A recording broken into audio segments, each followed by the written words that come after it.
Di episode sebelumnya kita udah bahas tentang AI. Seperti apa kemajuannya, perkembangannya, teknologinya kayak apa, ada software apa aja bareng sama Microsoft. Iya. Sekarang kita bakal ngomongin AI yang lebih teknik apa? Udah nonton belum kalian? Gitu. Mau masuk dulu. Udah nonton belum kalian? Kalau belum nonton dulu, kita nonton tungguin. dulu. Betul. Oke. Karena di sana banyak banget kita ngobrolin tentang Apa? apa yang akan terjadi sama pekerjaan-pekerjaan Betul. kayak gitu, supaya kalian prepare gitu. Karena itu insight yang langsung ya, bukan dari kacang-kacang ya. Tadi emang dari salah satu Presiden Direktur elit global. Oh ya, waduh. Iya dong, kan Iya, elit global ya. betul. Oke. Nah, kali ini kita bakal ngebahas AI ini sebenarnya apakah segala sesuatu yang berhubungan dengan teknologinya, apakah digital aja, ataukah ada yang bisa berhubungan juga dengan operasional kita sebagai leaders on daily basis. For example, misalnya ketika kita jadi leaders, kadang kan suka terlalu habis waktunya untuk hal-hal yang administratif. Contohnya, Misal, ketika lo harus ngecekin pekerjaan gitu, pindah-pindahin dari dokumen ini, pindah ke dokumen yang mana. itu leader atau admin? Kayak project management. No, ketika lo ngecek pekerjaan kan lo harus ngeklik sesuatu ya tetap. Ya. Kalau nggak diklik nggak pakai komputer. Iya betul. Masih Nah, manual ketika tuh lo pakai ngeklik pen. apa yang udah lu cek, apa yang belum lu cek, beberapa part yang automation-nya supaya lo nggak keep reminder ke tim lo kayak apa, itu kan berkaitan ketika kita bikin operasional sistem, itu kan berkaitan dengan automation-nya. Ya. Kali ini kita akan bahas tentang apa sih gunanya AI ini ketika berhubungan dengan operasional bullshit yang banyak banget nih ada dan bisa dipakai oleh kita para leader supaya kita bisa fokus sama hal yang lebih strategik. Gak cuma habis waktunya buat hal yang sifatnya dalam tanda kutip administratif. So kali ini kita bakal ngobrol sama salah satu teman kita. Lo temenan gak ya? Gue gak tahu lagi. Temenan. Lama. Bukannya lama kali ini. Ya, ini kita ngobrol sama salah satu teman kita. Namanya adalah Levi.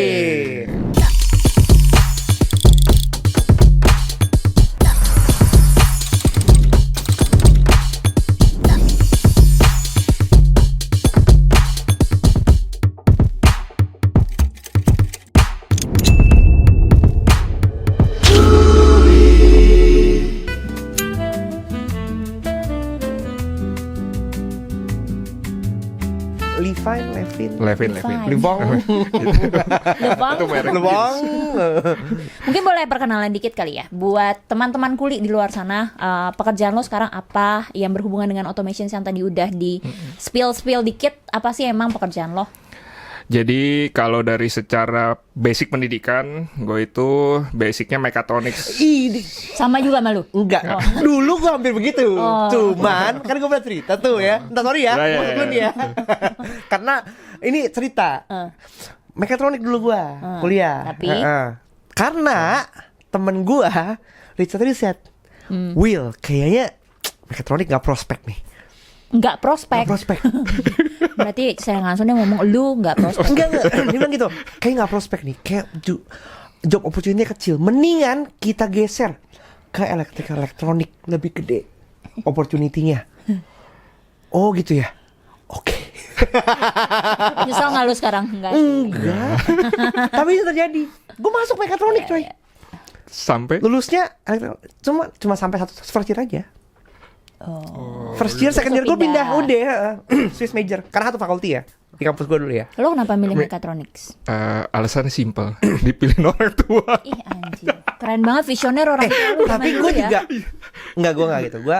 Gue milih sendiri.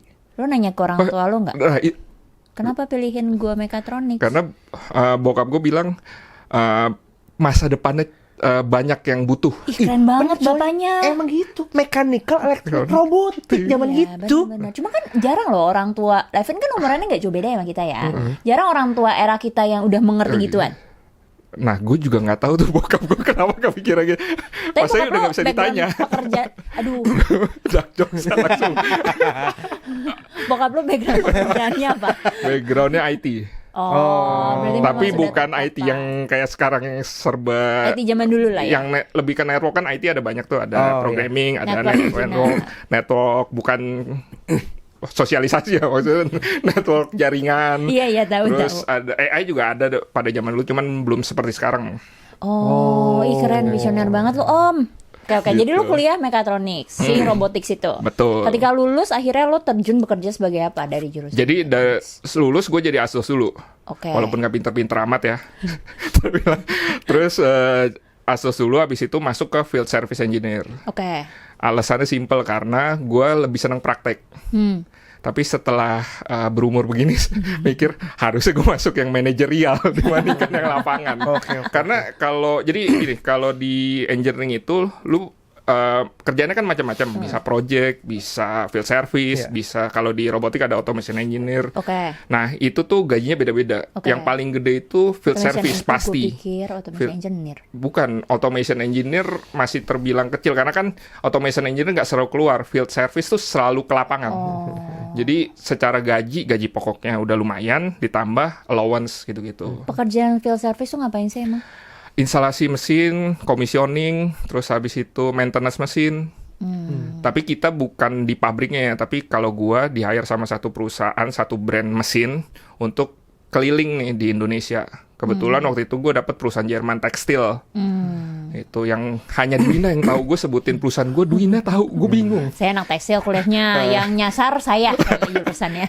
Disebutin perusahaannya tahu karena itu perusahaan dari Jerman. Jadi gue di hire untuk Southeast Asia untuk ngurusin mesin-mesin gitu. Oke. Oke. Nah, berarti sekarang pekerjaan lo apa? Masih sama, masih field service juga. Tapi udah lebih agak menyimpang dikit, ada fotografi juga gitu. Apa Tapi hal yang apa? paling nyambung dari kuliah lu sama sekarang? Nyambung terus. Nyambung kalau menurut gue ya, kalau gue nyambung banget karena kan pertama gue mesti ngerti. Jadi gini, mekatronik itu akan ada 3 keilmuan yang digabungan, elektronik, mechanical, sama programming. Iya. Nah, mesin-mesin sekarang itu nggak bisa hanya satu jurusan doang kita bisa ngerti semuanya. Jadi kalau yang gue lihat sekarang ya, gue compare sama misalkan yang jurusan misalkan elektro atau jurusan mechanical. Jurusan elektro belum tentu ngerti mechanical. Jurusan mechanical belum tentu ngerti elektro. Mechanical belum tentu ngerti programming. Nah, mesin-mesin sekarang tuh kompleks banget. Jadi kelihatannya kecil tapi dalamnya tuh prosesnya kompleks. Ya. Mesti ngerti sistem elektronik, mechanical, dan software gitu. Ketika kita ngomongin mesin, berarti kan berhubungan dengan manufacture. Manufacture itu kan termasuk ya revolusi industri, Betul. manufacture gitu kan. Dan sekarang kan sebenarnya bisa dibilang manufacture di Indonesia, gua secara orang awam merasanya kita lumayan tertinggal dengan Betul. manufacture luar. Betul. Dan lu sendiri kan menghandle klien-klien manufacture Indonesia juga gitu Iya, kan. betul. Pertanyaan gua, yang lu lihat dari kondisi manufacture terkait si mesin-mesin automation ini di Indonesia, apa sih yang bikin lambat sekali adaptasinya terhadap kemajuan teknologinya? Satu, simple, duit. Karena kan untuk beli mesin itu kan nggak murah ya. Apalagi mesin-mesinnya tuh kalau yang mesin-mesin gua, karena histori gue kebanyakan perusahaan Jerman, mesin-mesinnya itu datang dari Jerman. Yang otomatis bayar pakai euro. Euro kan sekarang wah harganya Belum ongkos. Iya. belum ongkos, belum masukin teks segala macam, itu mahal. Jadi itu yang bikin orang nggak mau pakai si mesinnya itu, nggak mau beli baru. Gue pernah ketemu mesin yang udah gue belum lahir tuh mesin udah ada. Udah gue bilang ini awet ya mesinnya. Produk Eropa emang mahal. Mahal. Tapi kan banyak Awet. China. Nah, kalau dari sisi yang gue pernah jalanin ya, tekstil, CNC, terus farmasi, kalau di compare sebenarnya secara harga Cina lebih murah. Secara kualitas itu nggak bisa disamain. Jadi hasil kualitasnya kayak contoh tekstil ya. Kalau kita ngomongin tekstil itu kan ada grade-grade-nya. Ketika mau diekspor sama cuman untuk lokal aja, itu grade-nya beda-beda tuh. Kalau untuk grade paling tinggi itu grade yang diekspor ke Eropa. Otomatis standarnya harus mencapai standar Eropa. Nah, Kayak SNI-nya Eropa. betul. Nah, itu hanya bisa dihasilkan sama mesin-mesin dari Eropa. Karena mereka kan udah ngerti tuh, udah ya mereka tinggal di sana, bikin mesinnya sesuai standar sana, udah otomatis approve.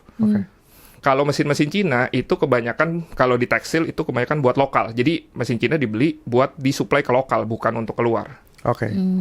Itu bedanya di situ, karena kan orang berpikir wah China sekarang udah bisa menyaingin. Tergantung mau nyaingin secara apa dulu nih, karena banyak kan mesin nih.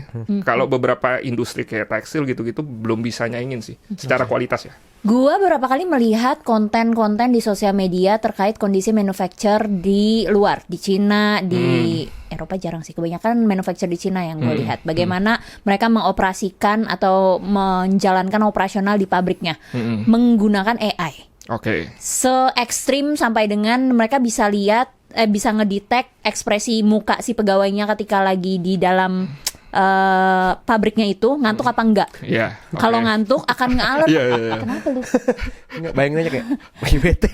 Tet. Setrum gitu, bete setrum.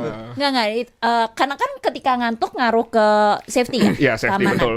Jadi ketika si pegawainya ini ngantuk dia akan alerting ke si supervisor atau siapanya gitu. Jadi mereka menjalankan AI-nya udah dengan teknologi yang wah banget.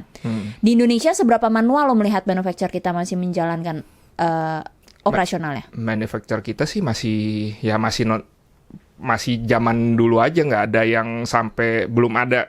Gue nggak tahu industri yang lain ya. Yang industri yang gue gelutin sekarang itu masih belum sebegitu pedulinya. Seberapa gimana ya? Seberapa jernih si manufacturer ini ketika mereka mau mengadaptasi teknologi? Sebenarnya stepnya tuh apa aja sih, Vin? Sejauh apa sih? Apakah mesti startnya dari lo harus punya automations robotiknya dulu, baru habis itu lo step up-nya kemana gitu? Sebenarnya kalau dari gua adalah satu, lu punya duit dulu. Gitu. Karena cost terbesar di produksi itu kan sebenarnya maintenance mesin dan segala macam kan. Oke. Karena banyak pabrik-pabrik tuh yang pengen beli mesin tapi nggak pengen ngerawatnya. Jadi ujung-ujungnya masalahnya duit aja. Lu mau ada duit apa enggak untuk ngaplikasiin itu, seberapa outputnya tuh seberapa penting sih untuk naikin produksi lu, kan seperti itu kan sebenarnya.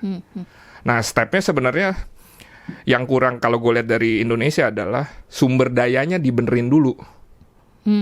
Karena ketika sumber daya manusia apa sumber daya manusianya dulu. Karena ujung-ujungnya kan nanti yang ngoperasin tetap pasti ada operator, nggak mungkin nggak ada. Karena itu kayak misalkan pabrik farmasi itu kan kadang nggak bisa berhenti ya. Jadi 24 jam jalan terus. Itu kan mesti ada operator yang ngerti mesinnya. Nah, itu dulu tuh. Sumber dayanya dibenerin dulu. Kalau misalkan semua peralatan canggih ketika rusak, udah nggak ada yang ngerti. Ada trouble, udah kelar. Ngomongin tentang SDM gitu ya, gue balikin lagi ke konteks automation, kemudian managerial leadership kayak gitu. Sekarang kan kita di era semua tuh mau di automate, ya kan? Dalam konteks sejauh mana sih gitu, dari pengalaman lu, dari pekerjaan lu kayak gitu ya, automation itu bisa diaplikasikan? Sebenarnya banyak hal sih. Sebenarnya tergantung, balik lagi. Seberapa besar automation itu mengurangi pekerjaan atau menambah produktivitasnya. Jadi pilihannya sesimpel itu aja. Biasanya kan paling besar kalau kita ngomongin manufacturer, serikatnya kan lumayan galak ya. Dan penolakan paling besar akan datangnya dari orangnya. Balik ke tadi, karena merasa gue akan tergantikan oleh mesin ketika si mesin ini udah masuk ke manufacturer gue. Sedangkan kalau kita ngomongin pabrik kan banyak hal kecil yang sebenarnya bisa di automate dulu. Sebagai leaders atau kayak small productions dulu lah, nggak usah kita ngomongin manufacturer besar ya. Kita ngomongin manufacturer yang kecil aja dulu. Kalau mereka kalau yang udah jalan dan udah gede banget kan untuk melakukan perubahan sulit. Kalau yang kecil banget, ketika mereka udah set aside untuk modalnya untuk pakai mesin lebih banyak daripada orang, keputusan pertama yang harus diambil, yang harus dipertimbangkan ketika mereka mau membuat si pabrik ini lebih lebih automated dibandingkan nggak terlalu banyak manual apa? Sebenarnya balik lagi, itu hitungannya panjang ya sebenarnya kan. Itu kan kayak cost untuk ngebeli mesinnya, perawatannya nanti setelah berapa tahun mesinnya mesti maintenance berapa, di-compare sama kalau misalkan pakai orang nih, biaya yang keluar berapa, kan pasti di-compare kayak gitu kan. Sesimpel itu nge-compare-nya. Jadi kalau misalkan industri kecil memang masih bisa dikerjakan dengan orang, terus cost-nya mereka masih oke, ya udah nggak apa-apa. Tapi kalau misalkan memang udah orang-orang ini udah pada ngeluh nih, buru-burunya nih, udah pada ngeluh, wah kerjanya udah overload dan segala macam. Nah, itu mesti dipertimbangkan juga, si automation ini bisa masuk nih ke sini. Tapi balik lagi, secara kemampuan finansial udah sanggup belum untuk merawat mesinnya. Karena gue sebagai field service ngurusin maintenance mesin-mesin yang ada di Indonesia cukup sakit kepala. Karena mereka misalkan contoh kan mesin itu kan umurnya panjang ya. Syarat mesin umur panjang apa? Perawatannya, maintenance-nya mesti benar. Nah ini mereka maintenance-nya aja nggak benar, mau berharap mesinnya umurnya panjang. Nah itu nggak bakal bisa. Gitu. Karena males, nggak mau ngeluarin duit lah. Mikirnya nanti keluar duitnya banyak. Apalagi kan spare part Jerman kan waduh harganya kan gila-gilaan kan. Oke. Tapi mereka mikirnya cuma itu aja mahal, tapi padahal semakin panjang umur mesin itu kan produktivitas mereka kan nggak berhenti kan, nggak ada masalah. Soalnya kalau mesin berhenti, produktivitas mereka kan otomatis stop kan. Yeah. Nah itu bisa loh, cuman berhenti misalkan sejam berapa miliar hilang. Iya. Yang kayak gitu kan hitungannya, karena kita udah mikirnya bukan skala kecil lagi kalau udah pakai yang automation gitu kan. Terus ngomong soal automation, AI, agentic kayak gitu ya.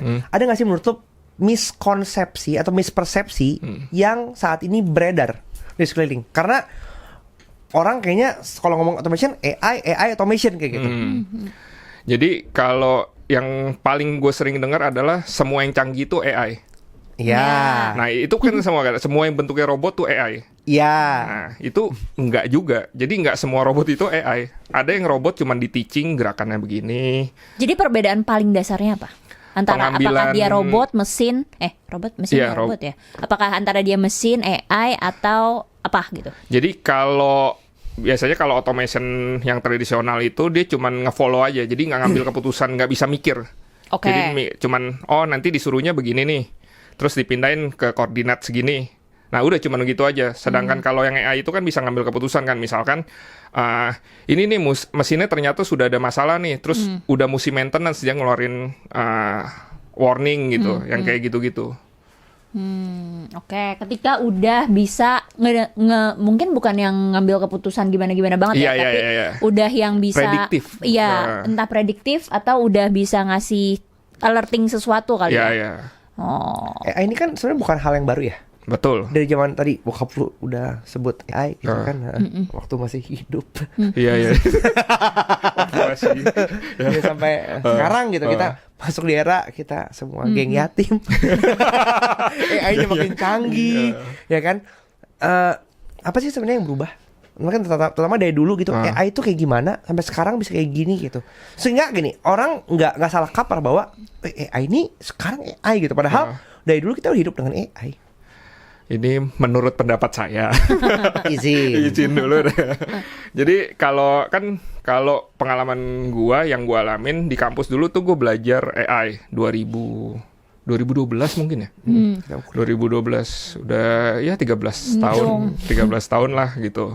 Nah, perbedaannya apa? Kalau dulu gue mikir, jadi gue tuh dulu nggak tahu nih AI ini buat apa sih? Karena kan ya mahasiswa, gue ngambil itu karena gue nggak mau ngambil pelajaran yang sama aja. Jadi ada pilihannya, gue lupa deh, advanced automation atau sama satu lagi AI. Nah gue pilihnya yang AI ini karena gue lihat, wah ini apa sih? Gue juga belum tahu kan. Walaupun setelah gue ikut pusing malah gue. Karena itu berarti udah dari dulu dong sih. Dari dulu. Jadi banyakan coding gimana, kenapa dibilang AI dan segala macam. Basicnya apa sih yang menentukan itu AI apa enggak? Apa yang dipakai metodenya? Jadi apa yang menentukan itu AI apa enggak? Ya itu pengambilan keputusannya, programmingnya, apa yang dipakai gitu. Terus habis itu juga yang paling mendasar, paling beda adalah sekarang teknologinya itu didukung sama hardware. Kalau dulu kan kayak contoh gini, gue dulu belajar soal image processing. Image processing itu yang ngedetect kayak tadi muka ngantuk dan segala macam. Itu tuh dulu untuk bikin itu aja program itu lumayan berat. Sekarang dengan komputer sekecil ini itu udah bisa ngelakuin itu. Gitu. Jadi secara teknologi elektroniknya, industri elektroniknya itu udah makin advance juga. Jadi makanya makin AI ini berkembang makin cepat. Ya kayak filmnya Iron Man sih sebenarnya yang dibilang teknologi ini tuh nggak bisa di sekarang karena nunggu teknologi yang ada dulu supaya ini bisa ke-support. Kayak gitu. Nvidia kan juga dari 2010 ya kayaknya ya udah mulai showcase tuh ya. Walaupun orang nggak ngerti ini apa sih, tapi dia kayak nampilin sesuatu yang unik kan biar orang, oh nih Nvidia banget nih. Tadi lu sendiri sempat mention kalau antara automations atau si mesin yang tadi itu sama AI itu kayak sebenarnya dua hal yang berbeda. Tadi lu mention juga pekerjaan lo sekarang ada yang berkaitan sama manufacture atau mesin robotics dan kawan-kawan. Ada juga yang fotografi, which is dunia industri. Dari dua industri itu, menurut lu di masing-masing industri mana yang sebenarnya lebih impactful? Apakah tradisional automations yang tadi ataukah AI sebenarnya? Itu sebenarnya susah buat di-compare karena beda bidang banget ya. Cuman kalau yang dilihat sekarang industrinya tergerus itu sebenarnya industri kreatif ini sekarang. Kalau dari automation sebenarnya cuman kayak nambahin kayak add-on aja lah, nambahin fitur aja, nambah lebih canggih lagi. Sedangkan kalau foto sekarang kan ada yang bisa nge-replace sesuatu kan. Yang lebih berguna di dua industri itu antara manufacture sama kreatif, yang lebih berguna apa? Apakah si automation atau AI? Yang menurut lo lebih bisa jadi supporting ketika lo bekerja di industri itu? AI sih. Oke. Karena kan kalau di industri kreatif nggak ada automation ya. Ada sih, kalau misalkan kita mix antara teknologi dan art kan. Tapi kebanyakan kalau di industri kreatif itu nggak ada si automationnya ini nih. Gitu, yang ada fisiknya dan segala macam. Oh iya, tadi gue lupa jelasin. Automation itu ada automation yang istilah orang IT sama automation yang istilah manufacturing. Bedanya apa? Bedanya kalau si yang orang IT ini lebih ke software semua, nggak ada physical, nggak ada mechanicalnya. Kalau di automation yang di manufacturing itu pasti ada elektrik, ada mechanical-nya, dan ada software-nya. Di dunia kreatif berarti sebenarnya automation itu bisa dong ketika kita ngomongin software kayak sesimpel software project management tools itu kan banyak banget ya bisa automation. Bikin invoice dan segala macam bisa banget. Apakah itu mengurangi juga labor working lo sebagai kreatif ketika lo nggak harus ngurusin perintilan gituannya? Ya sebenarnya jauh lebih mempermudah kan, karena yang harus kita nggak mikirin ini quotationnya mesti berapa segala macam, bikinnya formatnya, belum lagi kalau kita kadang kan manusia tempatnya salah ya, jadi kadang suka masukin angka salah yang gitu-gitu, ngindarin yang kayak gitu-gitu. Jadi ya AI yang sekarang ini tuh yang ngebantu banget, cuman ini langsung ada counternya aja ya. Jadi kalau buat gua AI itu kan semuanya adalah berbasis data. Ini yang kita teaching, kita kasih ke satu tempat. Nah, data itu yang akan keluar ketika kita butuhkan kan. Nah, masalahnya ketika data itu yang kita taruh di situ, kita kan nggak tahu nih data yang masuk kan dari seluruh dunia kan. Data yang benar apa enggak, kalau dia nge-teachingnya datanya salah, nge-trainingnya datanya salah, outputnya pasti salah juga kan. Nah, itu yang kita mesti hati-hati. Baik juga kayak misalkan AI untuk foto, misalkan untuk editing dan segala macam kan sekarang gampang banget ngilangin orang, ngilangin mobil, ngilangin kepala orang, kan gampang gitu kan. Tapi kan balik lagi kita mesti ngerti nih, oh ini salah nih dia ngeprosesnya. Terus itu satu. Terus yang kedua adalah masalah hak cipta. Kita nggak akan tahu nih AI yang di-generate. Kita ngomong kalau misalkan di foto kan ada generating, misalkan mau munculin mobil, munculin buah, munculin apa. Itu kan diambil dari data yang mana kita nggak tahu nih. Karena kalau di US sendiri yang gue tahu, itu masih menjadi perdebatan nih masalah hak cipta ini gimana sih? Karya AI ini lu mau... Ya kayak si Ghibli yang kemarin ramai ya? Betul, ini apa nih IP-nya gimana? Secara hukumnya, landasan hukumnya gimana? Itu kan masih menjadi perdebatan kan? Pakai AI sebenarnya oke-oke aja, nggak masalah. Cuman lu harus tahu juga konsekuensinya ketika memakai itu. Lu mesti punya basicnya. Sebelum kita lanjut, kita masih ngeliat banyak dari kalian yang belum subscribe. Kalau kalian merasa mendapatkan banyak insights dari konten kita, jangan lupa support, pencet tombol subscribe di bawah, dan nyalain bel notifikasinya supaya kalian gak ketinggalan konten-konten kita selanjutnya. Yuk kita lanjut ngobrol. Pas pertama kali generative AI keluar, kan mudah banget untuk mendeteksi apakah gambar ini generate by AI. Karena masih kasar banget. Ya, itu kasar betul, banget. Dua, entah nanti jarinya jadi 6, jarinya cuma 4, gitu-gitu kan. Lo mudah untuk mendeteksi ada sesuatu yang janggal dari image-nya. Tapi kalau lo lihat makin ke sekarang, itu kan makin menyeramkan ya.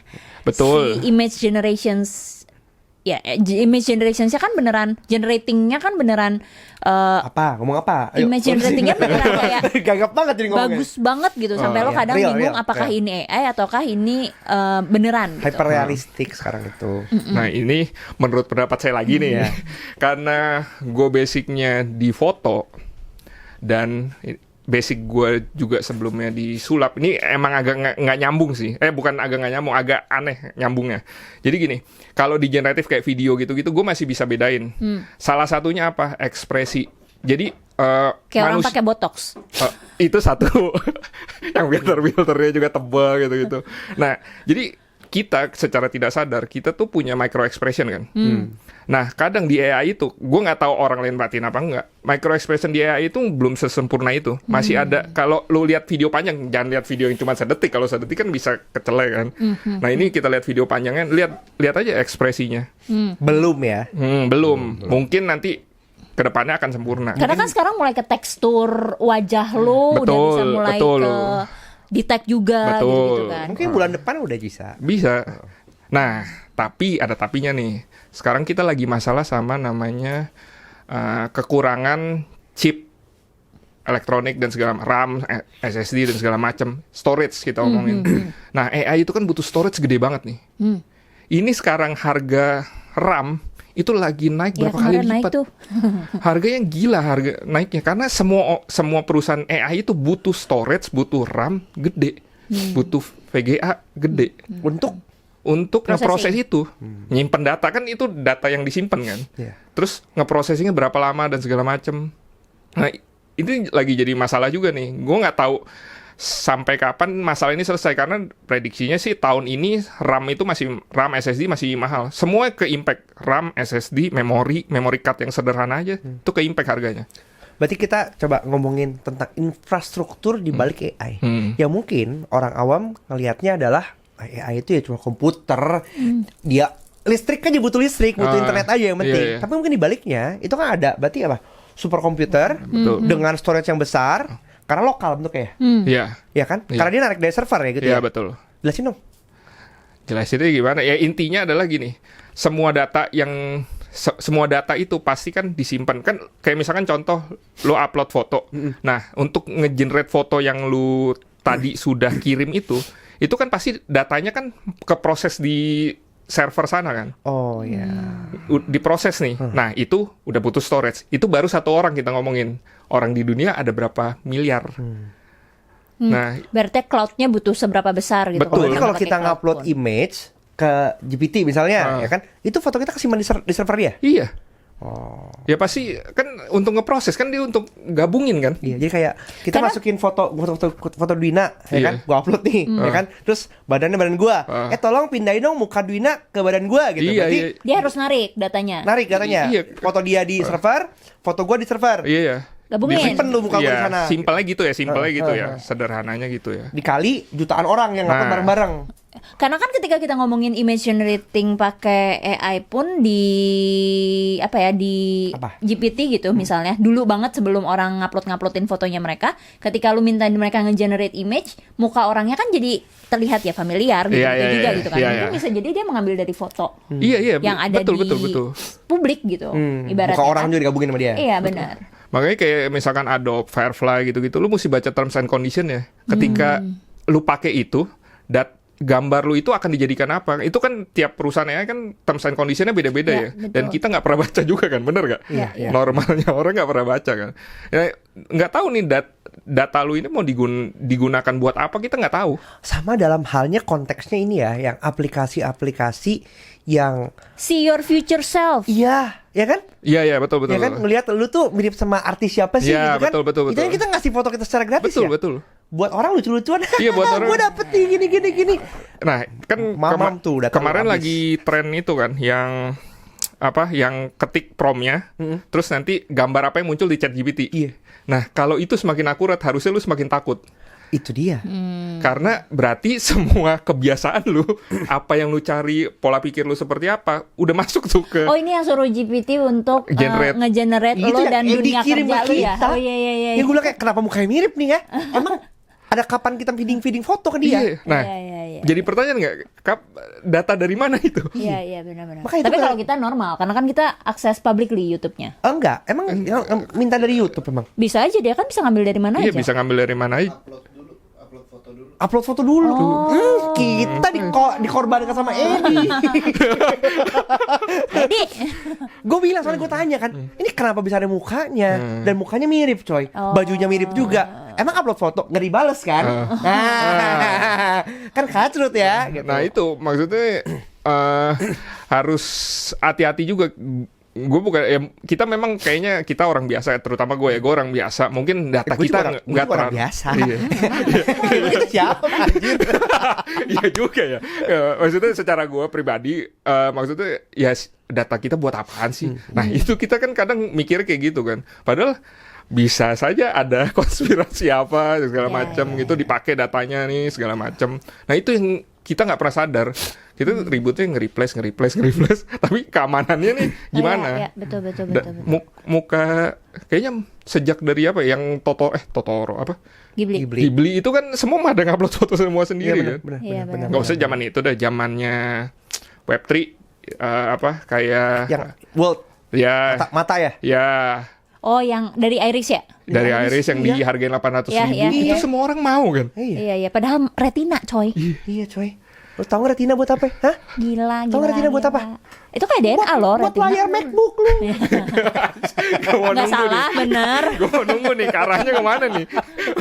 Tapi retina kan penting ya. Itu Iya. kan unik ya. Iya, betul. Ya kan kalau di ID. film CIA kan mata tik gitu. Iya. Hmm. Nah itu yang masih di Indonesia tuh yang butuh banyak hal yang kita mesti bahas nih, bukan soal AI-nya canggih replace manusia, tapi secara security gimana? Iya. Dan ketika belum ada regulasi kan ibaratnya penggunaannya jadi masih sebebas itu kan. Betul. Jadi tinggal bergantung ke personal masing-masing, integritasnya sejauh mana nih untuk ngelewatin batas-batas dalam tanda kutip bisnis lah, apalagi ketika lo di dunia kreatif kan. Iya, Kayak tadi misalnya nyontek karyanya siapa, cuma diduplikasi, tambahin apa gitu-gitu kan. Itu kan masalah integritas ya. Betul. Tapi yang paling serem tuh sebenarnya karena sekarang lagi tren nih soal pelecehan gitu-gitu. Itu kan banyak case-nya yang dia nge-generate wajahnya siapa, Iya. telanjang, Badannya siapa? untuk bikin orang itu apa di sosial media tuh salah sangka kan. Nah itu kan sebenarnya kalau di Indonesia kan gue paling takut itu sebenarnya. Karena masyarakat kita nggak bisa bedain AI apa enggak. Benar, Iya sih, benar, benar benar. sih. Itu, Jadi akan mudah sekali untuk disetir dalam tanda kutip betul, ya. betul. Wih. Dalam konteks pekerjaan lu gitu ya. Ada nggak bisa lu tunjukin gitu gimana cara lu kerja menggunakan AI, automation apa yang lu pakai kayak gitu? Kalau sebenarnya kalau yang di field service itu kebanyakan automation yang bukan AI. Karena itu kan ada mesin fisiknya dan segala macam ya. Jadi kebanyakan tuh kompleks. Jadi kalau yang di kerjaan sekarang itu mesin-mesinnya kan beragam banyak tuh. Nah, itu tuh lebih banyak non AI-nya. Gitu. Karena AI-nya masih sedikit yang di bidang gua ya. Gua nggak tahu yang misalkan ada perusahaan lain yang udah pakai AI dan segala macam, tapi di industri gua itu belum kebetulan. Tapi di bidang manufacture sendiri, bentar, sebelum kita ke situ, di belakang lo ada mesin. Apa tuh? Boleh nggak dijelaskan dulu itu mesin apa? Kayak jualan ya. Jualan. Bapak sales. Iya, kayak saya. Casing sih udah mendukung ya. Jadi kalau orang kan berpikirnya robot itu bentukannya selalu manusia. Ya, ya. Yang kayak Iron Man. Iya. Enggak, robot salah satunya ini karena ada mechanical-nya, ada electrical-nya, ada software-nya. Oke. Nah, ini namanya 3D printer. Oke. Sekarang udah lumayan masif banget. Penggunaannya udah jauh lebih mudah karena dulu 3D printer itu yang awal-awal gue pakai itu tuh masih yang dirakit. Kalau ini tuh beli itu udah hampir jadi. Jadi tinggal ngerakit dikit aja. Kalau dulu tuh bener-bener rakit dari nol karena pengennya murah kan. Gitu. Terus sekarang udah orang awam tuh udah bisa make. Gitu, 3D printing. Jadi biasanya untuk prototyping, ada juga yang untuk produksi massal juga. Cuman sebenarnya ini awalnya dibikin karena kebutuhan untuk prototyping. Kita pengen lihat nih bendanya tuh seperti apa sih yang nyatanya. Mockup ya, kayak mockup gitu. Jadi sebenarnya kalau di dunia manufacture, prototyping tuh guna dong. Misalnya sebelum lo invest ke mesin yang gede banget, lo mau lihat seberapa jauh nih mesin akan berfungsi untuk di manufacture, lo sebenarnya bisa dibantu nggak? Bisa aja. Di scaling jadi lebih kecil gitu, dilihat seperti apa movementnya segala macam, bisa aja. Ini 3D printing ini di beberapa industri seperti farmasi, walaupun tidak ada hubungannya sama farmasi obat-obatannya ya, tapi mereka ketika maintenance dan segala macam mereka udah punya ini, udah punya 3D printing.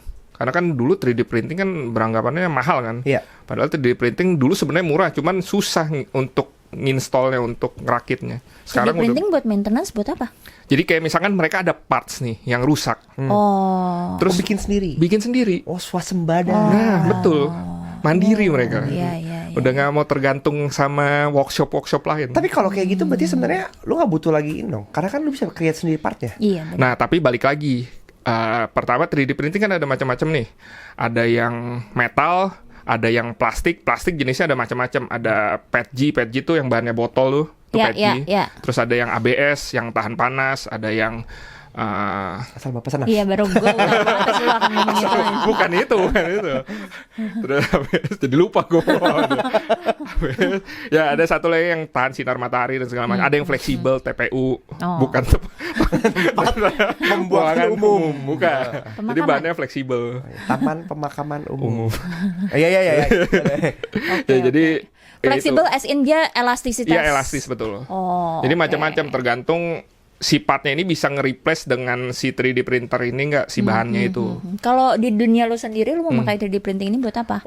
Banyak sebenarnya. Kalau gua karena base, jadi 3D printing itu software modelingnya itu ada dua jenis. Satu yang biasa orang umum pakai itu Blender.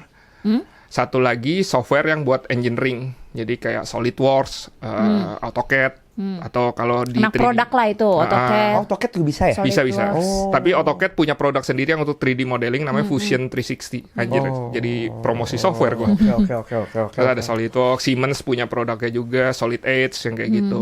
Nah, bedanya di mana? Beda di hasil filenya. Oke. Tuh. Jadi Format filenya. filenya beda. Oh. Jadi karena kan dari file 3D itu kan di-convert nih ke mesin ini. Mesin ini tuh bukan bacanya file, tapi dia bacanya kode. Oh, I see. Jadi ada convert lagi dia untuk supaya mesin ini ngerti harus ngelakuin apa yang kayak gitu. Oh. Ada nggak bisa di-showcase nggak kira-kira kalau pas lu prototyping gitu ya? Kayak apa prosesnya? Gambar, gimana? Proses dari awal sampai jadi prototipenya sesusah apa? Sebenarnya kayak ini kebetulan gue bawa ini replika lu Kita berdua. dikasih gitu lucu banget. Ini dikasih nggak sih apa cuma Iya, dikasih. dong? Dikasih kok. Buat apa gue taruh di rumah gue ya? Bisa nih nanti ditaruh di meja terus buat nextnya. Oke. Ini gue ceritanya nih. Ada Harry Potternya nih. Apa? Itu. Ada Codet. Sebenarnya harusnya itu ada kacamatanya. Cuman karena ini Lepas kacamatanya. Iya. Karena tipis kan dia bahannya kan. Oh. Jadi kalau sebenarnya harusnya tuh agak gedean, jadi kacamatanya tuh masih bisa ke print. Oh, ini jadi terlalu tipis. Iya, Lu agak tonggos. Itu dari foto lu jangan salahin gua. Dari foto lu. Hidung lu agak gimana gitu? Emang nggak ada hidungnya. Oh, enggak ada itu ya. Iya, oke. Oh, ini hasil dari 3D printing. Hasil dari 3D printing atau yang Berapa lama bikin ini? Tapi detail loh ini. itu Itu rambut lo aja kelihatan berombak-ombak tetap. Iya, benar. Padahal aslinya nggak ada. Enggak ada, benar. karena dia generate kan, karena fotonya dari foto 2D. Oh iya. Tapi benar juga. dari foto 2D dia bisa bikin 3D ya? Iya, Oke. betul. Karena ini kerahnya keluar. Betul. Oh iya benar. Ini AI. Ini di generate sama AI. Oh. Oh, karena untuk mengkonvert dari 2D ke 3D-nya. Betul. Tapi Gimana sih software-nya? Nggak tahu. tapi foto Anda yang saya dapat di Google, jadi aman ya. Jadi yang udah tersebar, bukan foto gue minta terus gue masukin, nggak bisa. Iya, oke. Saya masih peduli itu. Oke. Masih lama nih. Rambut tuh masih begini. Benar. Ya kan? Nah, gimana jadi prosesnya sampai dengan bisa jadi kayak gini dalam waktu berapa tadi lu bilang? Itu sih ngeprintnya cuma 2 jam sih. Karena Lama size ya. kecil. Biasanya kita print cepet nih. Iya, bukan print. Kalau print kertas kan cuma berapa detik ya. Kalau Iya, ini kan karena dia proses layer by layer. Oh, mau dong. Gimana cara proses pembuatan 3D kayak gini atau bikin parts kecil dari awal banget lo apa ya? Nggak ngoding juga ya, dia memerintahkan si filenya mendesain. sampai iya. Mendesain. Ini kita yang ini dulu ya. Kita ambil gua. Bikin Ini foto gue yang kapan ya? Kok rambut Yang gue itu kayaknya yang buat website Fosfoyer deh. Soalnya nyari foto lu tuh susah karena Masa sih foto gue banyak? enggak, karena foto lu tuh ngadep. Ini kan Samping. fotonya mesti ngadep depan kan. Emang William cuma mau kelihatan sebelah kirinya doang, Vin, tenang. Pada di sini langsung pada ketawa semua tuh. Menurut lo alasannya kenapa William selalu duduk sini? Terus kalau fotonya ngadep depan ada tangannya. Iya. Iya bener kan? Dia sosokan nanya. Demo, lu ngapain tadi? Demo, ayo demo. Sabar. Tom ini kapan Tom? Rambut gue kayak gini Tom? Enggak kok, kayak tinggi banget di sini. Emang gitu kah? Itu kayaknya ada deh lalu rambutnya gitu. Oh iya. Gitu. Tom Cruise. Ini apa nih? Ini apanya? Nah, jadi ini tuh kalau forum kayaknya tua banget ya. Sekarang udah nggak ada yang tahu forum kayaknya. Taunya apa dong sekarang? Marketplace. Coba anak zaman Marketplace, sekarang ya. taunya apa kalau bukan forum? Ayo apa sekarang? Forum. Kamu anak zaman sekarang kamu? Ayo, apa? Gue sih taunya masih forum ya. Apa? Iya. Forum kan? Yang kayak Oke. itu loh. Kaskus tahu anjir tua lagi referensinya.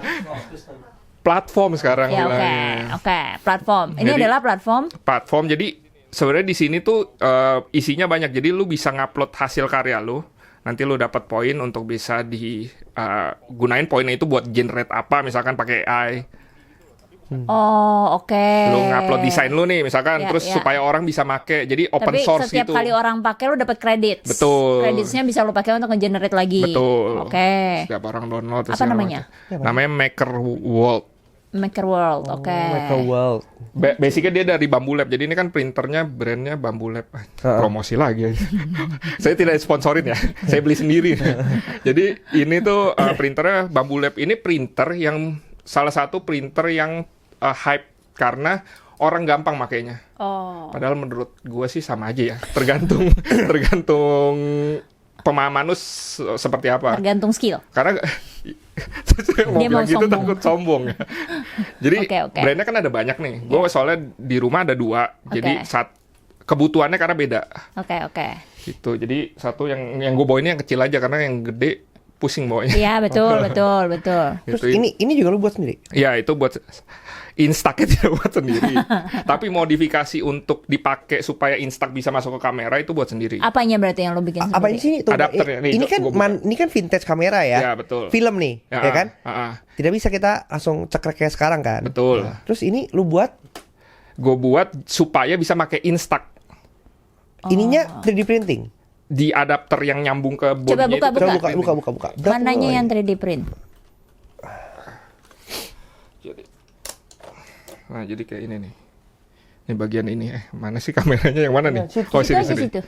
Sorry, nggak enak ngeliatnya. Nah, Bagian apanya? ini. Oh. Karena kan oh. lu inget kan, Instax itu kan biasa depannya kan ada lensanya kan? Ya. Nah, Ya. ini lensanya dicopot. Oh. Kalau ngejelasin mekanismenya nanti masuk ke sesi analog aja. Itu ada itu ya. Yang ungu lu bikin 3D Ya, printing. bikin, betul. Ungu, coklat ini gue bikin. Terus si yang tombol-tombol ini gue bikin. Oh, itu rakit-rakit Ya, sampai betul. jadi satu kayak gitu. Betul. Nah, jadi ketika kita jepret di sini, kita shutter, ini si Instax-nya tinggal kita keluarin Oh, aja. jadi bagian depannya lu gantikan dengan kamera ini. Betul. Karena apa? Karena yang Instax itu kan biasa lensanya kurang tajam ya. Ya. Karena itu sebenarnya kamera buat fun aja. Nah, dengan pakai kamera ini gambarnya jadi lebih tajam. Anjay. Fuji. Gitu. Puji silahkan kalau mau masuk. Fuji Sushi. Fuji film. Apa yang membuat lu kepikiran untuk bikin kayak gitu? Karena sebenarnya ini tuh idenya udah ada di luar. Cuman di luar tuh dijual. Jadi desainnya nggak ada yang Lu bisa dikasih. jual loh berarti sebenarnya. Bisa aja. Ih, gokil. Cuman Gokil. masalahnya untuk ngebikin ini tuh ya butuh waktu ya. Ya. Gak Kadang- apa-apa kalau dijual mahal. Iya. Iya butuh waktu. Sayanya kerja juga kan. Sibuk, sombong dia Bilang juga. dong. Sayanya kerja nggak butuh duit, jadi Ini apa nih? nggak Fuji usah. film, Fuji Itu film Instax Instax. buat Ah, ininya Instax kan. isinya. Nanti Oh, kita isinya. foto satu-satu ya. Keren. Kayak gitu. Oke. Tadi lu ceritakan apa ini? Ini lagi jadi komoditas sekarang. Iya, Film. jadi apa si Fuji itu kan salah satu ya, jualan yang paling Laku. laku ya ini karena Instax. dia kan habis pakai beli lagi, habis Iya, pakai beli instan, lagi. jadi tidak Iya, berasa ya? Betul, dan kameranya lucu-lucu kan. Kalau buat cewek-cewek ini menarik warnanya. Terus kan bisa banyak bingkai yang gambar lucu-lucunya juga Iya, kan, Instax. betul. Ada bingkainya hitam, Iya, putih, segala macam. Ini costly loh ini. Iya, Ya kan? Satu itu 10.000 kali pencet. Cekrek. 10.000 Betul. bayang. Ya, yang mini. Iya. Cekrek lagi. Iya, 10.000. 10.000. Nah. Iya. Makanya ini bukan barang murah. Iya, Barang tapi buat jadi leaders. berasa murah. Berasa murah karena ya lu bisa pakai sendiri kan. Kalau lu bayar orang buat motoin pakai itu kan mahal. Iya, benar. Enggak, tapi lu berasa murah kalau bukan lu yang beli. Iya, itu betul. Kalau lu yang beli sekali pencet 10.000 jir ya kan, 10.000 jir gitu. Oh, kalau itu enggak, itu 25.000 sekali pencet. Nah, apalagi, ya kan? Ini barang buat leaders. Ya. Iya, cocok. Iya. Kalau masih baru-baru, jangan. Mencekik. Oke.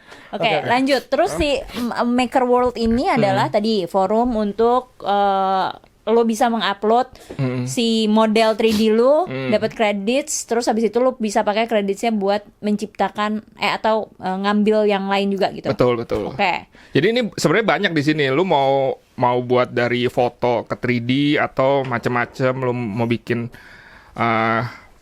foto jadi apa? Gambar 3D gitu loh, tapi bukan 3D model ya. Kayak gitu tuh make my statue kan nih.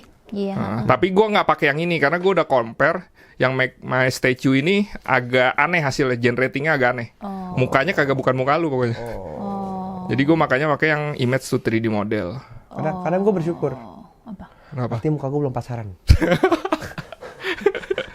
Gitu dong. Oke. Terus biasanya lo akan memilih. Jadi lo mau memakai model yang mana? Misalnya kalau gue makainya yang ini kemarin kebetulan karena gue compare ya begitu, hasilnya lebih bagus yang ini. Oke. Terus habis ini jadi tinggal sebenarnya masukin. Oh itu tadi foto kita yang dipakai. Bener. Ya, ini nggak kelihatan lagi yang si folder itunya, nggak apa-apa ya. Nggak apa-apa. Folder buat milihnya. Terus ada contohnya mana ya? Itu foto lu harusnya berarti yang tuh kelihatan tuh. yang abu-abu. Siluet muka gue nih. Ntar. Kacamata tapi di sini enggak. Tapi udah generate sih. Ya contohnya kita masukin, ntar salah masukin foto, gue foto yang orang lain. Ini foto siapa ya? Oh ini kita contoh ya. Ini fotonya Steve McCurry. Tahu nggak Steve McCurry? Tahu. Nah itu kan terkenal banget ya. Ya gue kebetulan waktu itu lagi mau buat PPT apa, gue ada fotonya. Contohnya dimasukin kayak gini ya. Nah nanti hasilnya akan seperti ini. Kita kasih contoh. Ini foto lu aja, jangan pakai foto orang. Iya betul. Nah ini ya namanya juga AI ya. Nggak apa-apa. Butuh proses. Muter mulu. Ini dia sedang mengenerate berarti si AI-nya. Iya, jadi munculin si 3D modelnya ini nih. Oh ini yang tadi lu bilang from 2D to 3D. Betul. Oke, jadi lo ngasih lihat ngasih foto feeding 2D-nya, dia mengenerate itu menjadi 3D. Betul. Oke. Nah ini kalau mau berwarna bisa di print pakai Bambu Lab kan bisa berapa warna nih. Nah ini yang berwarna. Cuman kalau berwarna itu ya kalau berwarna itu jadi 1 juta ya Pak per statue. Enggak, masalahnya kalau lu punya filamen yang warnanya sama kayak muka lu. Kalau enggak kan orang jadi sakit hati ya. Mukanya putih tiba-tiba jadi coklat kan. Iya. Nah, ada yang lebih detail lagi gitu. Oke. Itu nih bisa puter tuh. Oh, beneran 3D ya? Beneran 3D. Oke. Ini yang dibantu oleh AI-nya untuk Betul. mengenerate from 2D to 3D. Oke. Nih kalau yang teman-teman pengen nyoba ya, karena kan repotnya 3D printer itu adalah lu mesti bisa ngedesain, lu mesti ngerti si 3D printernya. Sebenarnya di dalamnya ada lebih ribet lagi karena 3D printer tuh punya banyak settingan. Jadi ada settingan basic sama advance. Oke. Nah itu bedanya apa? Dari hasil printnya ketahuan tuh, apa hasil printnya bagus apa enggak, rapi apa enggak, cepet apa enggak. Nah itu bisa disetting sebenarnya. Cuman ganti parameter itu butuh skill. Butuh skill. Itu. Dia mau sombong. Enggak, bukan. Oke. Gitu. Tapi sekarang sih ya sudah mudah banget. Orang awam banyak banget yang udah pakai 3D printer. Buat anak-anak sekarang juga udah mulai, orang tuanya sih yang beliin ya. Buat karena mainan mahal sekarang kan, dia print sendiri. Lu kenapa gitu Apa? Belakang tuh ada apa? Belakang. Itu yang pink. Oh yang pink-pink ini sih aksesoris kamera ya. Itu hasil printing lu juga? Ya hasil printingan sendiri, desain sendiri nih. Oh. Jadi, itu tuh tutup lensa ya? Iya nih tutup lensa, buat lensa itu nih tutup body kameranya. Oh. Bagus coy, solid ini. Solid. Plastik PVC bukan? Ya kayak bener ya bentukannya kayak PVC, feel-nya kayak PVC. Ih mahal coy. Ini kalau dijual di apa? Kok Uniqlo sih? Miniso. Apakah Miniso jangan-jangan bikin 3D printing sendiri dia? Bisa jadi. Nah, gue nggak tahu kalau itu. Iya. Mainannya. Iya. Bisa jadi. Berarti lu kayak gini udah enak di rumah. Itu tuh emang bertekstur gitu atau lu bisa setting mau texture apa mau ini nggak tahu ya di kamera kelihatan apa enggak ya? Semut. Kalau gini kalau mau nih. Ini Oh, ASMR. Nah, tapi itu sebenarnya hologram. Lu lihat deh. Hah? Hologram? Enggak balik-balik. Nah, lu Kalau kalau bener. Oh iya bener cuy. Tuh. Oh, iya juga. Ini yang ini lebih tekstur. beda tekstur. Oke. Ini lu bisa lu atur. Bisa. Kasihan orang soundnya. Agak geli-geli gimana gitu ya. Nah, ini yang kasar teksturnya kan. Jadi memang bisa diatur tekstur juga. Betul dari Oh, si gokil. ininya nih. Oke. Oh iya, ini lebih Macam-macam bisa lu feel teksturnya bisa jadi kayak karbon. Oh. Jadi udah di rumah lu, udah apa aja yang lu bikin pakai 3D printing sendiri tanpa beli lagi sekarang? Banyak aksesoris misalkan yang rusak tuh kayak ambalan ya bilangnya Iya, ambalan. iya, ya. ambalan. Nah, ambalan kan ada yang patah misalkan. Nah, itu gue ganti untuk megang itu kuat. Tapi balik lagi tergantung lu milih bahannya ya. Kan bahan ada macam-macam. Jemuran, Jemuran bisa kalau lu mau mah. sendok, Bisa kalau Kacamata, kacamata, bisa. sepatu. sepatu. Bisa lah. Adidas itu pakai 3D printer loh. Yang mana? Yang ada sepatunya yang aduh gue lupa modelnya yang Astro Boy. Astro Boy. Oh. Bukan, itu Astro Boy halus soalnya. Yang ada yang bawahnya tuh kayak bolong-bolong gitu loh. Gigi-gigi. Nah, itu 3D printing basicnya. Oh karena dia materialnya macam-macam ya? Materialnya bisa macam-macam betul. Jadi tapi yang elastis saja kan bisa tadi katanya. Berarti sebenarnya kita ini dong, apa? Nggak usah repot-repot beli lagi dong. Iya. Yang penting kita punya 3D Invest di 3D printing Iya. aja. Betul. Cuman balik lagi. Tapi kan lu masih belajar skillnya juga. Iya, tuh. belajar skillnya harus Ah, bisa sih nggak desain. bisa sekarang ini Keren. bisa. Nah, ini harus bisa belajar terus. Iya. Kalau nggak kalah sama AI. Nah, itu future skill. Ya, nggak? Apa? Future skill. Lifelong learning. Ya keren. Berarti kita bisa menghemat, ya kan? Tapi mahal nggak sih bikin gini? Enggak sih, sekarang udah murah banget. Bahan filamen itu udah murah banget. Yang Kalau penting dulu satu warna. apa yang warna Satu warna. satu warna. Nah, kalau banyak warna jadi mahal. Banyak warna kan lu mesti beli. Itu karena Costnya kan mahal. ini nih kayak ini satu apa ya? Ini satu gini gulungan nih. Oh. Ini kayak kalau di tekstil benangnya ya. Benangnya. Betul, kayak benangnya. Oh, iya. Keras loh ini. Keras. Tebal juga ya. Tapi ini yang paling basic. Ketebalannya ada beda-beda nggak? Beda. Lebih tebal, lebih tipis. Ini paling tipis. Ini yang general yang maksudnya kalau lu beli tuh kan sudah banget ya gitu. Kalau lu beli ini ukuran normal aja. Oh, tapi ada yang lebih tipis. Ada yang lebih tipis kalau nggak salah ada. Yang lebih gede juga ada kalau. Tapi yang umum ini. Oke. Oke. Keren. Terus ketika dia sudah mengenerate 3D-nya, lo tinggal melempar itu ke mesin 3D lo. Lemparnya ke sini. Oh, bisa langsung ngeprint 2 gitu ya? Iya, bisa langsung ngeprint 2. Lu mau ngeprint 10 tinggal dijajarin aja misalkan di copy. Intinya terus- selama muat di penampangnya. Betul, nih kayak gini. Oh. Bikin dunia aja 100 kayak kalt. Kita kayak bikin minion nih. Iya. Gitu. Iya. Oh iya. Bener juga jadi merchandise. Keren. Ada salah satu pabrik di Amerika tuh yang dia pakai 3D printer untuk produksi mainannya. Jadi bener-bener custom banget. Walaupun sebenarnya secara cost efisien kalau lu produk yang lu jual ratusan lebih baik lu bikin molding cetakan dibandingkan lu pakai 3D printing karena ini listriknya kan lumayan ya. Gitu. Nah, dari sini nih ini namanya software kita bilangnya slicer. Jadi untuk ngekonversi dari gambar 3D supaya bisa diterjemahkan ke mesin kita pakai ini softwarenya. Nah, ini yang gue bilang tadi ada settingan advance sama basic nih yang di sini nih. Kelihatan nggak? Ini kan dari ini yang basic nih settingannya. Menunya dikit kan. Terus gue extend tuh, lu pusing nggak tuh? Banyak banget tuh. Itu. Oke. Ini aja kadang gue kalau mau nyoba-nyoba males karena kan lu kalau mau nyoba-nyoba lu butuh ngeprint dulu hasilnya kelihatan dulu baru tahu oh ini begini tuh settingannya. Tapi lama. Itu aja lama ya. Iya lama. Dan boros mau duit. Betul. Sekali bikin mahal. Gitu. Udah tinggal ini dari sini, ini simpelnya ya. Atau misalkan lu punya punya modeling apa dari kan itu si apa namanya tadi? Yang forum platform ini kan dia nyediain tuh yang open source yang bisa kita download ya tapi jangan dijual karena itu ada license-nya sebenarnya cuman banyak orang Indonesia ngambil itu terus dijual. Biasa. Bagi orang Indonesia. Nah itu ya, jadi ngambil dari situ dari platform itu terus tinggal masukin aja ke sini nanti bisa di print. Kalau lu nggak punya skill design. Oke. Tapi kalau mau buat barang yang custom banget kayak gini ya lu mesti ngerti punya Konsep skill desain. desainnya. 3D modeling ya berarti ya? Ya, 3D modeling. Oh, oke. Kalau lu animator atau apa ya, 3D modeler biasanya tuh bisa pakai Blender. Kalau lu nggak ngerti yang di engineering-nya. Ya. Sekarang kita bergeser ke dunia kreatif lo, fotografi. Jika kita ngomongin fotografi, kayak sekarang kan permintaan yang lagi ramai di TikTok atau sosial media kan, bang tolong editin ilangin orang di belakang, bang tolong editin mukanya jadi happy, Mukanya Bang, jadi putih, tambahin pacar ada yang peluk saya. iya, gitu. ya kan lagi banyak yang minta edit kayak gitu ya. Iya, iya. Nah, di dunia fotografi sendiri penggunaan AI ini batasannya menurut lu kayak apa? Sebenarnya ini pindah software lagi. Software total udah 5 nih. Bentar ya, saya buat Windows-nya dulu bentar. Kita contoh sebenarnya paling awam tuh orang awam tahu tuh Photoshop kan sebenarnya. Ya, zaman dulu ya. Tapi kan itu ribet ya. Tapi sekarang kan Photoshop juga udah ada AI-nya? di embedded ke Photoshop kan. Yang Adobe Firefly.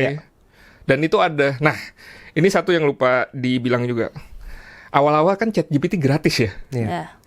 Sekarang harganya Lumayan lah. Nah. Kayak kopi berapa kali lah. betul. Ada risikonya lu berketergantungan sama AI adalah lu mesti keluarin cost. Nah, lu rela nggak dengan cost segini lu keluarkan untuk AI? Nggak tahu apa cost apa $20 kan? Ya 20. Tapi kan itu gratis. Ah, nggak, oke lah gitu. Ya kan kayak berapa kali kopi kan? Iya. Iya. Maksud gue dalam konteks lu mempersingkat atau membuat Iya. produktivitas lu atau memudahkan hidup lu, trade off lah. Karena kan juga bisnis ya. Nah, seberapa banyak orang Indonesia yang membayar ChatGPT? Banyak kayaknya menurut gua. Soalnya kan ChatGPT masih bisa dipakai gratis ya, cuman lemotnya setengah mati aja ya. Generating Iya. itu kayak basic banget. Iya. Kayak lo jadi tidak priority aja didulukannya kan. Iya, jadi kayak ini apa? Kayaknya mendingan gue cari sendiri. Kalau gue ya, gue nggak Iya, tahu iya, yang iya, lain. iya, Ya. iya, Kalau gue iya. berasa, ini kok hasilnya basic banget ya yang gratis ya. Oh, gua udah lama gak nyobain yang gratis. Iya, kita berbayar izin. Gua jadi nggak Saya tahu pakai kalau yang Copilot soalnya. gratis kayak Copilot. Iya. Kenapa pakai Copilot? Karena dari Gratis. kantor. Oh. Ih, baik. Ya, oke. Kan kalau ada yang gratis kenapa yang bayar? Benar. Benar. Tapi Oke. resmi. Iya, Ya, iya, ya, iya, ya, iya. oke. Jadi kadang juga gue pakai itu kayak contohnya di mesin ya. Kan parts mesin tuh banyak banget ya. Dari brand apa. Jadi kadang tuh satu mesin itu bisa misalkan pompanya dari brand apa, aktuatornya dari brand apa. Nah, itu kan banyak banget ya jenis-jenisnya. Nah, itu kadang gue scan aja pakai image. Gue scan si partnya, part modelnya, part numbernya, terus image si foto si partnya. Udah, nanti dia ngasih tahu nih, oh ini partnya yang ini. Tapi balik lagi, lu mesti punya basic, lu tahu ini benar apa enggak hasilnya. Karena kadang yang dia kasih tuh agak melenceng-melenceng dikit, nomornya salah Ya, gitu-gitu. ya, ya, ya. Secara fisik, secara nomor kelihatannya sama, tapi ternyata secara fisik ada yang beda di apa. Balik ke fotografi, penggunaan AI di fotografi. Jadinya buat lu sendiri sekarang seberapa membantu AI di dunia fotografi lu? Sangat membantu karena Mempercepat pekerjaan lu dong iya ketika betul. editing. Kayak contohnya kan paling males ya ngerapin baju kusut. Iya. Nah itu sekarang cuman tinggal Oh, lirik-lirik enter. nyari contoh baju kusut ya? Iya, contoh baju kusut. Oh, bajunya nggak ada yang kusut ya. Dari baju kusut tinggal enter, tek, Langsung rapi. langsung rapi. Atau zaman dulu kan kalau di foto yang paling sering diediting kan rambut-rambut keluar gitu. Betul. Ha, nah, kalau itu sih sebenarnya yang nggak butuh AI juga cepat sih. Cuman kalau yang paling susah tuh baju kusut itu karena kan kadang baju ada tekstur gitu kan. Terus misalkan muka, nah Muka kusut. Nah, ya muka kusut betul. Ya muka dari itu jadi mau senyum gitu-gitu. Terus kalau cewek kan biasanya wajahnya alusin dong. Kadang gue mikir, nih anjir alusin nggak make sense ini. Kayak porcelain. Kayak siapa? Tapi yang benar, susah loh menghaluskan wajah itu karena kadang dia mintanya kadang terlalu ekstrim ya. Betul. Nah sekarang yang berbayar nih, AI yang berbayar itu udah lebih bagus hasilnya. Nggak kayak yang gratis gitu. Tapi balik lagi sekarang pakai kredit. Jadi sekali lu generate misalkan ngilangin kusut, ya kredit lu hilang 1. Sekarang pakai kredit sistemnya. Batasan moral lu sendiri ketika lu menggunakan AI di dunia fotografi lu apa? Batasan moral. Batasannya, gua nggak mengubah yang real jadi palsu. Oh, kalau yang palsu jadi real boleh. Gimana tuh caranya tuh? Gimana tuh? Jangan menelanjangkan yang tidak telanjang. Itu contoh. Diselamatkan, disapuin. Oh iya, oke. Ini buat content creators di luar sana juga sebenarnya jadi bisa berguna banget dong ya. Berguna Buat- banget. Sekarang si CapCut udah blend sama apa ya namanya? Gue lupa, bukan Gemini ya, apa ya? Combine-nya jadi bisa ngapain? Jadi banyak hal yang bisa di-generate sama dia. Oh, Foto, video. Jadi ya sekarang udah dipermudah dengan itu. Kayak misalkan lu mau masking kan sekarang, kalau dulu kan satu-satu. Sekarang lebih tapi lu dipermudah. malah jadi takut lu bisa tergantikan nggak? Kalau Kayak gua dulu sih kan editor foto jadi dalam tanda kutip mahal gitu ya. Gitu sekarang orang bisa melakukan itu dengan mudah. Gue nggak butuh lagi editor foto. tergantung seberapa ikhlas lu membayar AI-nya. Kalau lu masih belum ikhlas ya nggak bisa tergantikan sih. Akan lebih mudah gue bayar daripada bayar editor mungkin. Betul, tapi balik lagi, lu harus tahu basicnya. Karena kayak misalkan untuk retouch itu kan ada macam-macam ya. Ada yang orang style retouch-nya mukanya halus banget. Ada yang style retouch-nya masih kelihatan pori-pori, kalau dibilang istilah di retoucher tuh kulit jeruk. Ada yang demen kayak gitu. Nah, itu balik lagi lu mau kayak gimana? Itu kan lu yang nentuin. Terus kayak misalkan highlight shadow. Yang paling nggak bisa dibohongin tuh sebenarnya kan kalau dari generating image itu adalah highlight dan shadow. Mata kita terbiasa ngelihat highlight, terbiasa ngelihat ada shadow di sini. Kalau ketuker, aneh kan? Iya. Walaupun kata orang biasa aja, tapi yang natural adalah seperti itu. Nah, gua tipikalnya yang ngedit tuh natural aja, bukan yang sampai digital imaging, karena basic gue fotografer bukan digital imaging. Kalau digital imaging terserah lu mau ngubah image jadi apa, karena memang kerjaan lu adalah digital imaging. Kalau fotografer ya hasilnya sebenarnya harusnya sesuai dengan apa yang aslinya gitu. Ya. Nah, kalau case dari teman gue yang fotografer produk, dia tuh biasanya gini, dia generating dulu image ya buat showcase ke klien. Nah, tapi permasalahannya adalah ketika lu generating image itu dan klien udah approve itu, lu mesti ngerti kan, ini bikinnya gimana? Itu udah masalah selanjutnya. Oh, maksudnya buat propose ke klien biar mereka kebayang ya nanti hasilnya Betul. bakal gimana. Yang jadi masalah ketika klien maunya kayak gini. Nah, itu kalau skill lu nggak terbatas, mati udah. Jadi AI itu harus diimbangin dengan basic skill juga. Jadi berdasarkan pengalaman lu ya, kita ngomongin tentang AI, agent, automation, kayak gitu. Mesin robotics kayak gitu.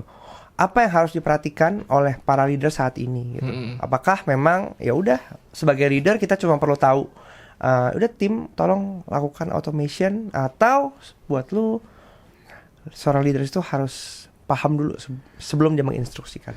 Nah, kalau menurut pendapat saya.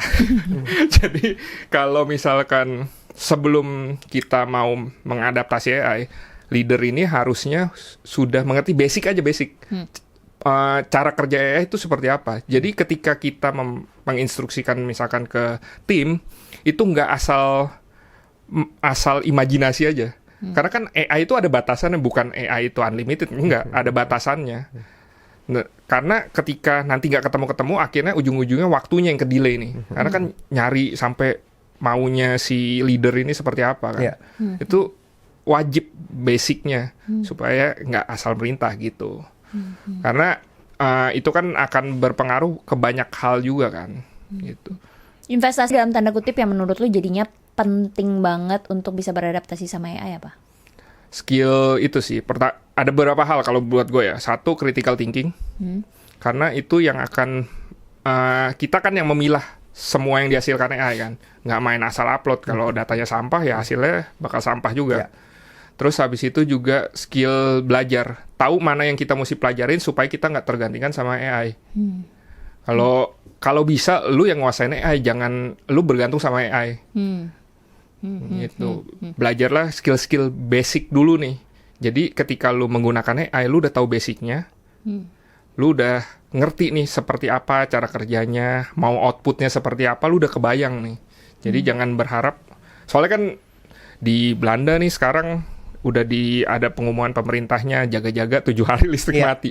Nah, kalau listrik mati, lu bergantung sama siapa? Kalau AI-nya, sistemnya semua nggak bisa lu akses, otomatis kan kalau listrik di satu negara tuh mati, internetnya udah pasti mati, nggak mungkin nggak. Walaupun server ada backupnya, ada power backupnya, tapi kan lu ngecas handphone nggak bisa, nyalain laptop nggak bisa, akses informasi nggak bisa, yang kayak gitu. Kalau gue lihat sekarang gitu sih. Oke. So, menurut gue tadi banyak banget konkret application bagaimana kita menggunakan automation, AI dalam seharian kayak gitu. Apalagi kita ngomong tadi 3D printing kayak gitu. Itu udah bagian satu hal yang kemajuan teknologi, tapi pada akhirnya semua kemajuan teknologi itu nggak akan bisa jadi satu hal yang powerful kalau kita nggak tahu fundamentalnya gitu. Termasuk menjadi leader pun ya lu harus paham dulu fondasi basic-basicnya, baru bisa menginstruksikan tim lu untuk bertransformasi gitu. Mungkin yang harus lu takutin bukan AI-nya, tapi mungkin leader atau orang sekitar lu yang tidak mau beradaptasi Atau AI diri -nya. sendiri. Atau diri lu Iya. sendiri, karena mungkin itu bukan tentang lu versus AI, tapi tentang lu dan AI versus the world. Enggak lebay.